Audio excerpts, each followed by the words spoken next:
Well, guys, we officially did it. The triple barrel roll is officially in the books. Watch this.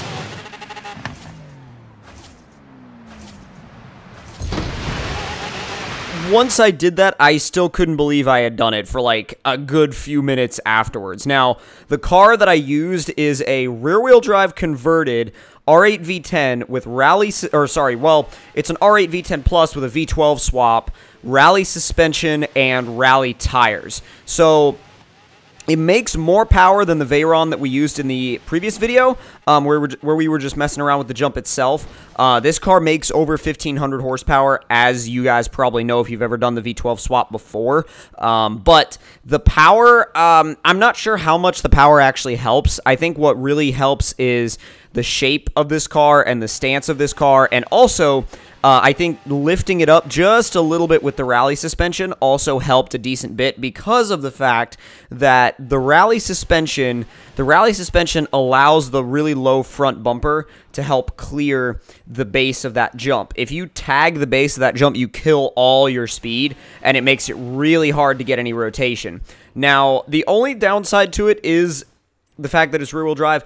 It's kind of a plus and a minus because it helps keep the weight down, which is really, really helpful when you're doing anything like this. You want to keep the weight down because like you guys saw with that Veyron was freaking heavy. This was my first, like, almost triple, and then later on down the line is where I landed the actual triple. So when I landed that first one, I knew I could do it. I knew it was possible. In fact, there was a couple that I did with the Veyron that came really, really close to a triple, but I tried over and over and over and over and over with the Veyron, and I was like, you know what? I'm going to try another car. I'm going to see what happens. This car ended up having one of the best feels and one of the best, one of the best balances as far as cars go for, you know, doing spins and flips and rotations, because if you hit the jump properly, this thing will do an amazing spin every single time. Now, will it land on its wheels every single time? No. That is, like, yeah, absolutely not. The only reason why I say absolutely not is because of the fact that, like, it's Forza, you know what I mean? It's not Trackmania. It's not, you know, it's not, like, some, like, stunt racing game. It's sort of realistic, so they want these, you know, technically the game sees that as a crash. So aside from giving you the barrel roll skill bonus, obviously, the game sees that as a crash, and it's not programmed at all to help you land back on your wheels, like, say, for example, you know, GTA or something like that. So, definitely something that you're not going to get right every single time, but still really fun to pull off. Now, as I've done more and more of these, I'm thinking about trying to incorporate more different tricks other than just the barrel rolls, because I've landed a single barrel roll, I've landed a double barrel roll, and I've landed a triple barrel roll. That was almost like a really high, like, kind of double 360 type deal. I want to land a double 360 backflip. Like, that's my next quote-unquote goal with these stunts, is now that I've done a single, double, and triple barrel roll all landed within a combo. See, that right there, that's what happens if you get your front bumper caught on the lip, and it just cuts all of your speed. But my next kind of goal, I guess, is to land like I said, a double flipping 360 backflip. If I can do that, that would be insane. And the game kind of considers those barrel rolls, but they're a lot more inverted than a barrel roll is. A barrel roll just spins in that, you know, in that straight line direction, whereas the reason why I call them 360 backflips is because you do a 360 spin, but the car also spins, like, it also flips up and backwards on, like, back on itself. So that's where that backflip part kind of comes into play. And I think the whole idea with these things, you know, these stunts and stuff like that, I think they're a lot of fun, and I think they also, they like, if you're kind of bored with the normal idea of what goes on, say, for example, in Forza, like, if you need a break from racing, or you need a break from just trying to do drift zones or something like that, this is something that's not necessarily, like, part of the game, quote-unquote, but it is. On the other side, it is.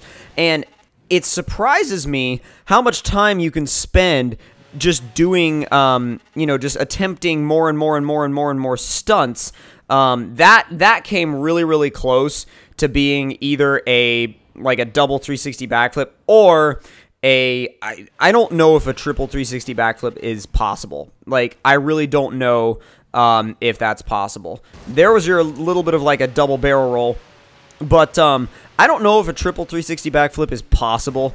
I'm gonna see at some point, hopefully. I think what I may do later on down the road is create a few cars that are dedicated stunt cars and have them set up and tuned just for this stuff. Because this stuff is a lot of fun. I mean, it's a lot of fun to do, and it's something I definitely want to do a little bit more of in multiplayer, because multiplayer stunts are on another level, and I'll tell you why they're on another level. They're on another level because if someone, especially if somebody pulls off something crazy, this is where the original triple barrel roll came into play, and that was just like perfectly landed, perfectly executed. I couldn't barely believe it when I landed it. I was like, holy crap, I just did that, and I did it exactly as it was supposed to be done. And I was like, no freaking way, dude. That's insane. That is absolutely insane, and it's nuts. And I still have a hard time, like, believing that was like... See, if you look where I left the jump, that's the best place and best angle to leave at if you want to land really clean barrel rolls. If that's what you're looking for and that's what you want to do, that is the exact spot you want to leave the jump. Because this video, you know, and these videos are not just to, like, say, oh, I did a, like, triple barrel roll. It's more along the lines of, like, to show that it's possible and to show you guys how I did it so you guys can go and do it too if that's what you're interested in and that's what you want to do. But like I said, it's a fun, like, secondary activity to do in Horizon 3 when you're like, well, I've done a bunch of races, I've done a bunch of drift zones, I've done a bunch of other stuff. What's something different that I can try? For one, you can try launching yourself into people's houses. That's sometimes fun. But actually, I probably shouldn't be doing that in an R8. That's a Mustang's job. Or, quote-unquote, Mustang Matt's job.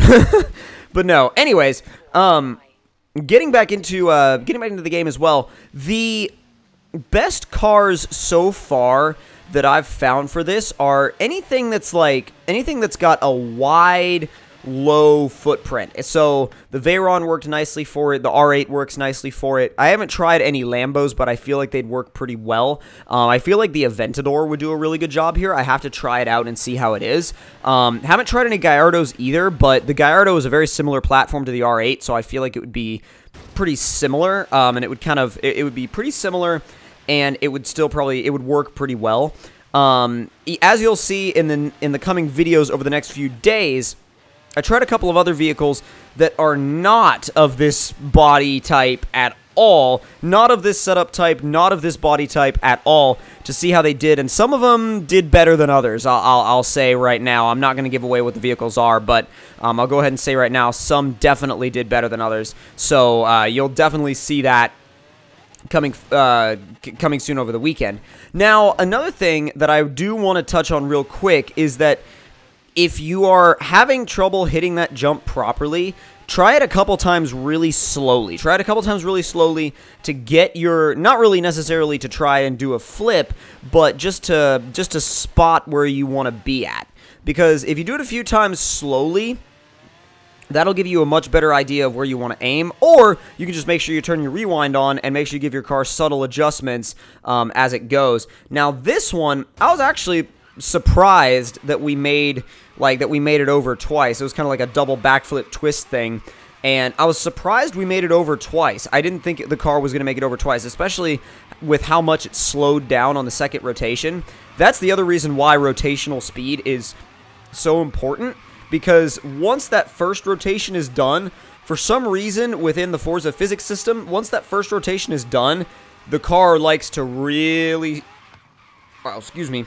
The car likes to really, really slow down. So that's something that you can focus, you can focus on as you're learning, these jumps. And it's just to make sure you get as much rotational speed right off the bat as you possibly can. And as long as you do that, you should have no problem whatsoever getting a bunch of rotational speed, like tons and tons and tons of it. So this car, really all it is like I said, it is a rear-wheel drive converted R8 V10 Plus with a V12 swap, twin turbos, 1,500 horsepower, rally suspension, and rally tires, and that's all it took to do a triple barrel roll. So, hope you guys enjoyed this video. If you did, don't forget to leave me a like. Tell me in the comments down below what you guys thought of it, and if you're new to the channel, don't forget to subscribe for more. I'll see y'all next time. Talk to you guys later.